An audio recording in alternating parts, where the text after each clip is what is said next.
Putignano. Chiarello dentro per Simone Bonamente, spallate sotto canestro e poi il canestro del capitano, il tentativo sul ferro, recupera dello stesso Cutolo e canestro da 2, ottima azione per la Quintana. L'attacco Bari che è avanti di 2 punti, 16-14, il tifo del Pale Evangelisti, ancora un tentativo da 3, ancora una bomba messa dentro. Veramente sembra spiritato, va a realizzare adesso allo Aveva capito tutto ancora una volta. Giacomino Chiatti, la resta il tiro. Bravissimo. Il Bravissimo. tap-in vincente. Chiatti, il pallone per Poltroneri. Poi ancora Poltroneri, l'azione sul pitturato. Esatto. Il grande assist per Simone Bonamente. Costantino Cutolo che scarica su Chiarello. Bravissimo. Sotto canestro la grande Bravissimo. azione. Apertura per Visconti, aveva quasi perso la maniglia, poi Visconti realizza, va su Meschini, il movimento, lo scarico su Bay, palla John David Ratt, la tripla del John David Ratt! Il blocco di Chiarello, Davide Poltronieri, l'arresto, il tiro e il canestro, e questo è il capitano, serve Chiarello, scambiano palla i due, Bonamente, il gancio e il canestro del parte, c'è Di Donna sull'arco, Ruggero, il suo tiro da 3. Figlio.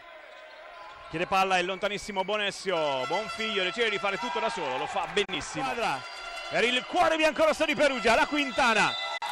La sirena a decretare la fine di questo incontro, 58-65, il finale di una partita. Siete comunque una società competente, sapete che se si giocano in 3 giorni si abbassano un po' le medie, automaticamente vince chi magari prende un ribalzo in più, chi fa qualche errore in meno e si può assistere anche a un 58-65 striminzito che può portare comunque in vantaggio una e l'altra squadra. Noi questa è stata una partita molto equilibrata, noi con delle grandi difficoltà perché abbiamo un over in meno come Cardillo, però sono stati bravi i ragazzi a credere fino alla fine e poi un paio di episodi ci hanno visto vittoriosi contro una Perugia che comunque non ha assolutamente demeritato. No, vabbè, fa parte del gioco.